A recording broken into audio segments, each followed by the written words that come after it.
Third মেয়ের ব্রাইডের স্টোরিটা আজকে আমি তোমাদের সাথে শেয়ার করছি। হ্যালো এভরিওয়ান, আমি মেকআপ আর্টিস্ট স্বাতি। আজকে আমি সাজাতে গিয়েছিলাম মায়াপুরের কাছে বামুনপুকুরে।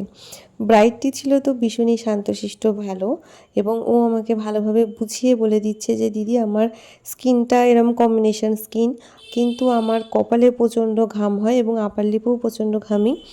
এখন তো প্রচণ্ড গরম, আর সত্যি কথা বলতে ওদের ভেন্যুটা প্রচণ্ডই গরম ছিল, বাড়ির মধ্যেই বিয়ে হয়েছিল, কিন্তু কোনো এসি না, আমি বলছি কোনো কুলারের ব্যবস্থাও ছিল না। সেটাও আমাকে বুঝিয়ে বলে দিচ্ছিলো দিদি আমি তো এত ঘামি, মেকআপটা যেন লাস্ট অবধি লং লাস্টিং হয়। তো আমি সেই মতো বুঝেই কাজ শুরু করেছিলাম, সেই মতো যাতে মেকআপটা লং লাস্টিং হয় সেই সমস্ত জিনিসপত্রই আমি ইউজ করেছিলাম। আর বেশ একদমই লাইট করেছিলাম, দেখতেই পাচ্ছ ওর স্কিনে সেরম কোনো প্রবলেম নেই, তো সেই কারণে আমি খুব বেশি লেয়ারও আমি মনে করি না করার প্রয়োজন আছে। ওই একটু আধটু ডার্ক সার্কেল যেটা সবারই থাকে কম বেশি সেটুকুনিই আছে। একদম একটা লাইট বেস করেছিলাম, যে একদম ওর স্কিন টোন অনুযায়ী। কারণ আমি, দেখো সবার সাজানোর একটা টেকনিক থাকে, তো যে যেরকম কাজ করে, আমি যেমন একদম টোনে সাজাই, একদম স্কিন ফিনিশ মেকআপ পছন্দ করি, সেরকমই আমি কাজ করে থাকি। আর এই যে এখানে ওয়াটার স্প্রেটা করছি, এটা কিন্তু মেকআপটাকে আরও লং লাস্টিং করার জন্য, এটা মেকআপের একটা স্টেপই বলা যেতে পারে। এটা গরমকালে আমরা করে থাকি, কারণ আমরা যেহেতু একটা সিলিকন প্রোডাক্ট ইউজ করি এই সোয়েট প্রুফ মেকআপ বা ওয়াটার প্রুফ মেকআপে, বা যাই হোক বিউটি লক হোক, যে কোনো রকমের ক্ষেত্রে একটা সিলিকনও যেহেতু একটা প্রোডাক্ট ইউজ হয়, তারপর যখন আমরা এটাকে একটা ওয়াটার স্প্রে করি তখন কি হয়, বেসটা আরও লং লাস্টিং হয়।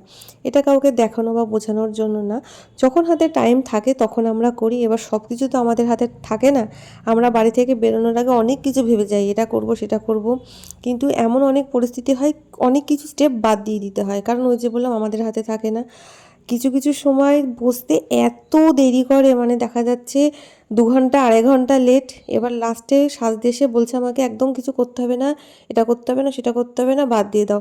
আমরা তো আর যেমন তেমন করে ছেড়ে দিতে পারি না, পরে কিন্তু দোষটা আমাদেরই হয়। কেমন সাজিয়েছে, একদম সিম্পল, এটা তো আমরাও করে দিতে পারতাম, কিন্তু নিজেদের দোষ তো কেউ দেখে না। এটা আমি কাউকে উদ্দেশ্য করে বলছি না, কিন্তু এটা সবার সমস্যা।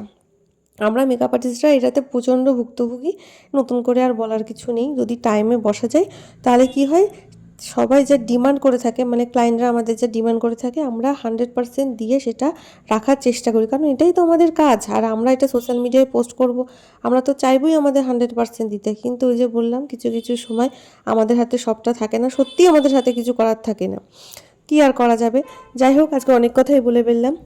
তো যারা চাইছো আমাদের কাছে সাজতে, আমার কাছে সাজতে, তো দেরি না করে আমার কন্ট্যাক্ট নাম্বার দেওয়া আছে, সেখানে যোগাযোগ করে নিতে পারো। চলো টাটা।